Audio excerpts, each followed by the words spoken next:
नमस्कार दोस्तों। इस वीडियो में हम करंट अफेयर से जुड़ी कुछ महत्वपूर्ण सुर्खियों की चर्चा करेंगे। हम देखेंगे कि ये सुर्खियां क्यों चर्चा में हैं, इन्हें किसने प्रस्तुत किया और इनके पीछे के कारण और उद्देश्य क्या है। इसके साथ ही हम इन सुर्खियों के जिन आयामों पर आयोग द्वारा क्वेश्चन किया जाता है उन्हें भी ध्यान से देखेंगे। तो चलिए शुरू करते हैं। आज का जो पहला क्वेश्चन हमने योजना परियोजना से लिया हुआ है। अभी हाल ही में एक परियोजना की शुरुआत हुआ। मॉब लिंचिंग पीड़ित मुआवजा योजना किसने प्रारंभ किया?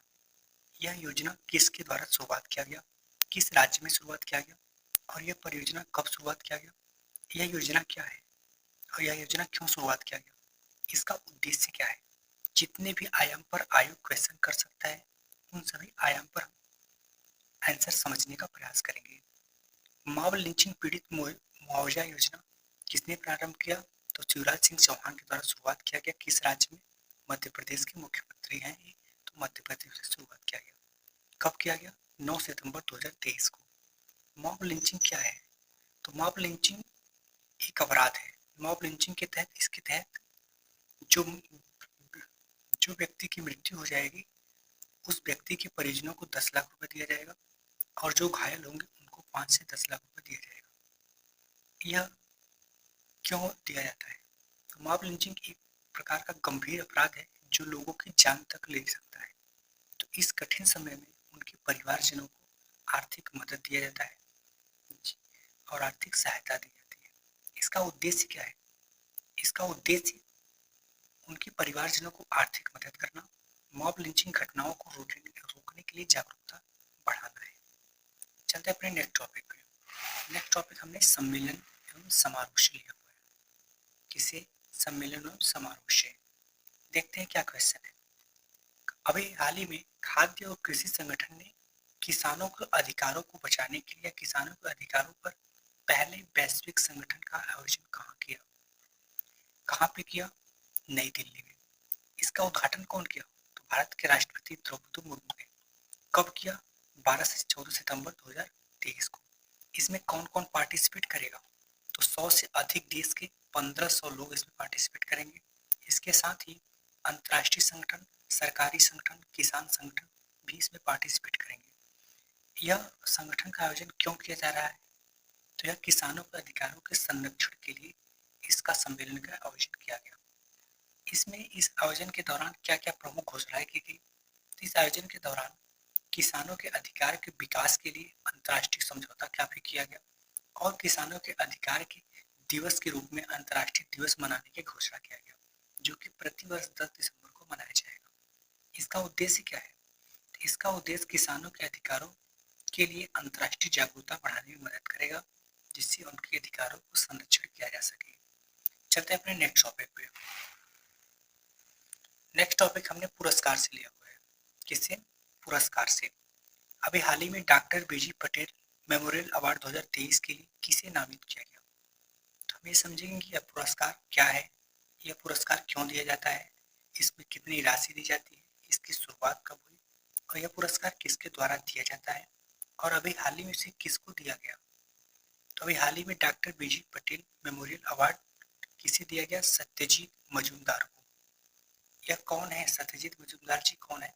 ये school of management and labour studies की एंटरप्रेन्योरशिप ट्रेनर के रूप में काम कर रहे हैं।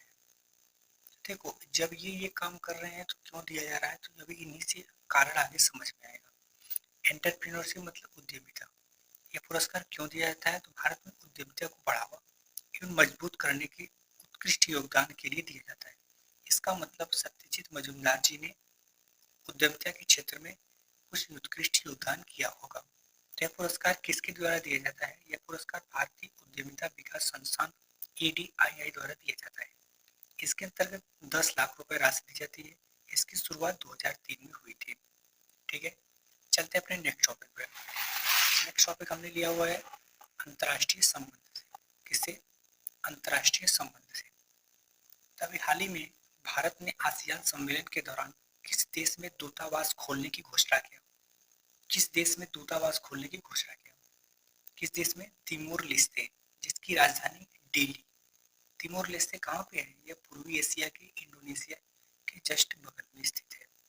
यह कब इसको घोषणा किया गया? तो आसियान सम्मेलन के दौरान प्रधानमंत्री मोदी जी ने इंडोनेशिया के जकार्ता में गए हुए थे। उसी दौरान जकार्ता में ही तिमोर लेस्ते को उसके आसियान सम्मेलन का 11वां सदस्य रूप में बना दिया गया। जिससे उसी समय इन्होंने तिमोर लेस्ते में दूतावास खोलने की घोषणा की। कहाँ पे गए हुए थे? इंडोनेशिया जकार्ता, जो कि मैंने बता दिया। कब? 5 से 7 सितंबर 2023। यह आसियान सम्मेलन का कौन सा संस्करण है? यह 20वां आसियान भारत सम्मेलन है। लेकिन अगर ये भारत जब तक नहीं जुड़ा था उसके पहले टोटली बात की जाए तो 43वां आसियान शिखर सम्मेलन है। इसकी स्थापना कब हुई? आसियान सम्मेलन की स्थापना 8 अगस्त 1967 में। इसमें सदस्य देश की बात करो तो इसमें 10 सदस्य हैं। आसियान में 10 सदस्य हैं, लेकिन अभी हाल ही में तिमोर लेस्ते के मिल जाने के बाद इसमें 11 सदस्य हो गए। इस बार 2023 का इसका थीम क्या है? तो आसियान मामले में विकास का केंद्र इसका थीम है। चलते हैं अपने नेक्स्ट टॉपिक पे। नेक्स्ट टॉपिक हमने अंतर्राष्ट्रीय ऊर्जा क्षेत्र से लिया हुआ है। अभी हाल ही में भारत में G20 का आयोजन हुआ, उसी के दौरान वैश्विक जैव ईंधन गठबंधन का शुभारंभ किया गया। तो हम देखेंगे किसके द्वारा किया गया? भारत के द्वारा। कब किया गया? 9 सितंबर 2023 को।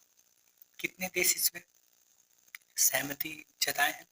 तो 30 से अधिक देशों ने इसमें सहमति जताई, जिसमें Bharat, Brazil, USA, United state of America, UK, यूरोपीय संघ और आयरलैंड, नीदरलैंड ऐसे प्रमुख देश हैं। इसका उद्देश्य क्या है? इसका उद्देश्य उभरती अर्थव्यवस्थाओं में जैव ईंधन को अपनाने को बढ़ावा देना, पेट्रोल डीजल की कमी जिससे कि पर्यावरण को सुधार किया जा सके और जैव ऊर्जा को खोज का विस्तार बनाया जा सके। इसका लाभ क्या है? यह जलवायु परिवर्तन से लड़ने, ऊर्जा सुरक्षा में सुधार और आर्थिक विकास बढ़ावा देने में मदद कर सकता है। यह क्या है? यह ऐसा संगठन या ऐसा गठबंधन बनाया गया जिसके तहत इस जैव ईंधन को ध्यान दिया जाएगा कि पेट्रोल और डीजल में इथेनॉल का जो मात्रा है उसको बढ़ाया जाए, जिससे कि क्या हो सकेगा? जैसे कि जैव ईंधन को बढ़ावा मिल सकेगा। धन्यवाद दोस्तों।